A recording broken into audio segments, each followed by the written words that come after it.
Hi, my name is Kate Kimmer. Welcome back to the 135 lecture series. Today we're going to be talking about Sex Trafficking 101, a little background on myself and why I have a passion for working with sex trafficking victims. I had a unique opportunity to study abroad in Ubon-Ratchathani, Thailand, and I actually 10 years later lost 2 friends to the sex trade.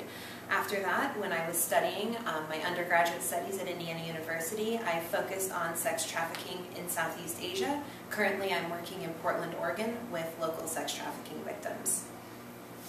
So let's talk a little bit about what it is to be trafficked sexually. So human trafficking is modern-day slavery. It is the buying and selling of human beings. Sex trafficking is specifically the act of buying and selling human beings for sex, with the trafficker or pimp keeping the money or profit. Human trafficking is the greatest human rights atrocity of our time. By atrocity, I mean an exceptionally violent, evil, heinous act.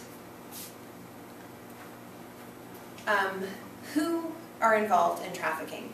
I like to think of trafficking as a very simple economic process. There's somebody who sells, there's somebody who buys, and there's the product.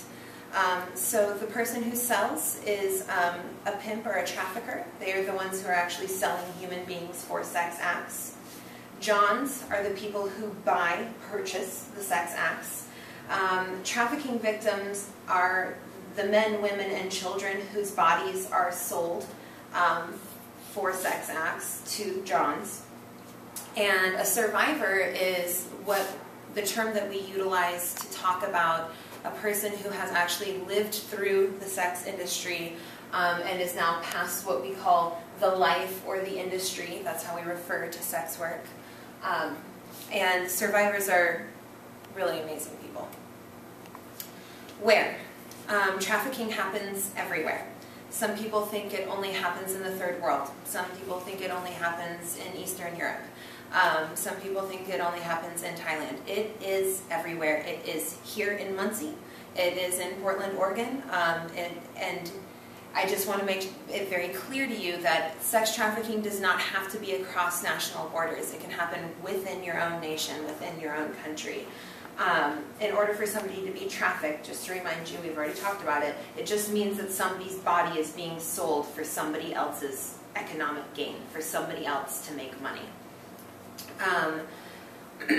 So actually, after 9/11, most people are trafficked within their own countries because it's harder to move people across borders. Border security is up. Which I'm sure several of you have experienced.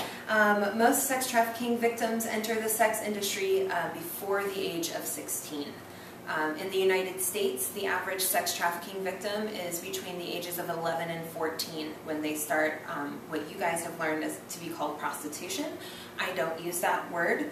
I won't use that word. I use sex trafficking victim. A prostitute is somebody who chooses their life and makes their own money. The women and children that I'm talking to and that I'm talking about do not make any money. They have no economic gain from this situation. So, traffickers. A lot of people want to know why. Why would you traffic human beings? It's very lucrative. And by lucrative, I mean you make a lot of money. To put it very simply and very bluntly, you can only sell a kilo of cocaine one time. You can sell a human being's body over and over and over and over again. So if you think about the profit that you can make off of just a single 12-year-old girl whose body you're selling 7 to 10 times every day for however many weeks, months, years that you have her, you can imagine how much more profitable that is than selling weapons or drugs. According to the UN Office on Drugs and Crime, human trafficking is the 3rd largest and fastest growing criminal enterprise in the world. It is totaling over $32 billion, and half of that is happening in industrialized nations or the first world. Again, just to reiterate, trafficking does not just happen over there, it happens right here. Johns. Why are Johns purchasing sex from sex trafficking victims? Usually because Johns don't understand what a sex trafficking victim is. Victims are taught by their pimps and traffickers what to say, how to get a John, how to make money. So a John genuinely often believes that she either likes having sex or she's making money to pay her way through school or pay her bills or take care of her babies or whatever. But again, a sex trafficking victim makes no money. 100% of her money goes back to her pimp. So that's a huge misconception. In other words, it's what somebody thinks, but it's not really the case. So the other two are, kind of obvious. You could be lonely. You could be looking for sex and you don't have a wife or you don't have a girlfriend or whatever. And the other is a lot of Johns are very, very violent. They specifically purchase sex from sex trafficking victims to abuse the woman or even kill the woman. And a lot of these women are what we call off the grid, meaning that the government doesn't know where they are, they're lost, they're considered dead. So a lot of times they are murdered in this industry, and there's almost no ramifications, meaning that nothing happens to the Johns, because essentially that woman never existed anyways. And then the victims. Why do people start in the industry, and why do people not leave the industry? I could spend the next 10 years explaining that. There's entire novels about that. But to put it as simply as I can, in the United States, there are financial reasons why women enter the industry. These guys tell them, I can help you make 10 times more money if you do this for me than, your 9-to-5 job that you're working every day, or even maybe they're working 2 or 3 jobs and they still can't pay their bills. And their pimp goes, all you have to do is do a couple favors for me and I'll take care of you. Obviously, again, that's not true. These women don't make any money, and if they ever try to leave their pimp, they don't have any money, which goes back to why do they not leave? If they leave, they have nothing. They have the clothes on their back, and that is it. So a lot of times when these girls are entering this industry between the ages of 11 and 14, when they exit the industry, they have no education, they have no money, and they have no support system. They have no family, they have no friends, or at least not any that they talk to. And so where are they going to go? What are they going to do? And at this point, they just feel this is the only life that's possible for them. And emotional reasons.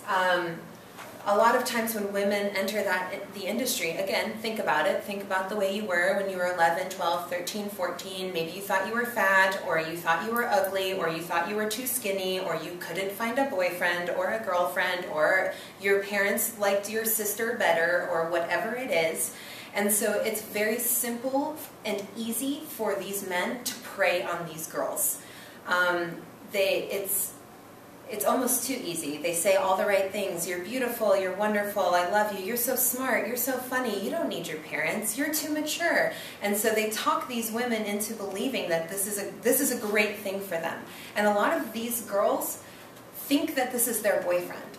And they spend often 6 to 18 months courting these girls, acting like a boyfriend with these girls, before they ever, what we call in the industry, turn them out, meaning that they actually make them have sex for money with another man. So at that point, that girl is usually completely hooked to this guy and completely separated from her own family.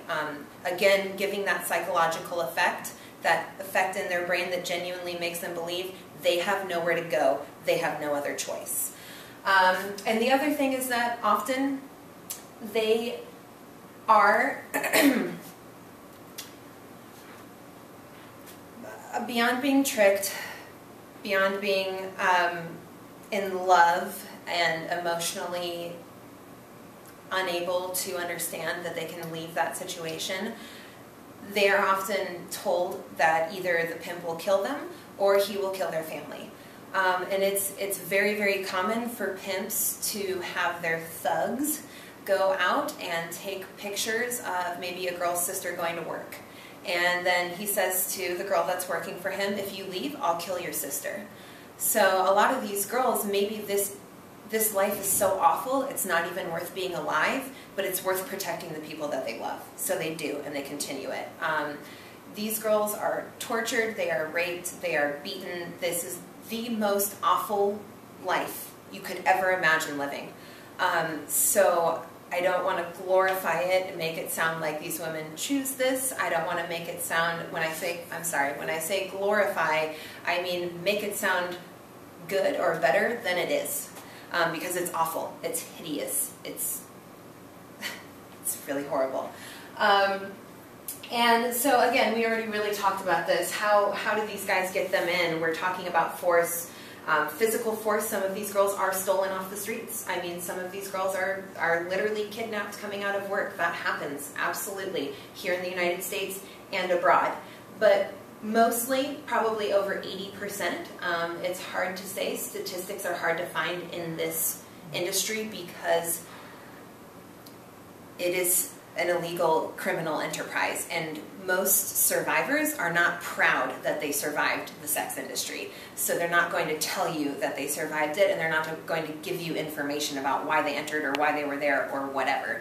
But from what we know from the girls that we talk to, easily over 80% are girls that technically chose it, but I choose very loosely. Again, I want to reiterate the 6 to 18 month courting period. They think this is their boyfriend, they think this man loves them, they think this is their only choice, and then once they're in, they're stuck. So, lastly, I want to let you know that what you can do for these girls and for what's going on in your own nation and here is you can tell your friends.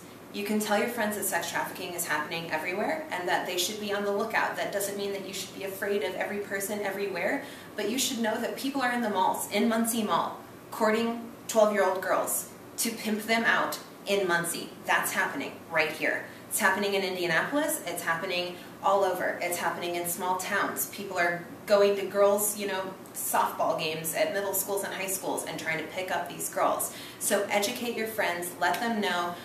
If somebody is starting to pull them away from their family and friends, that is not a positive person to have in their life. Let them go, get rid of them. And these guys they're professionals. They have literally written books on how to be a pimp.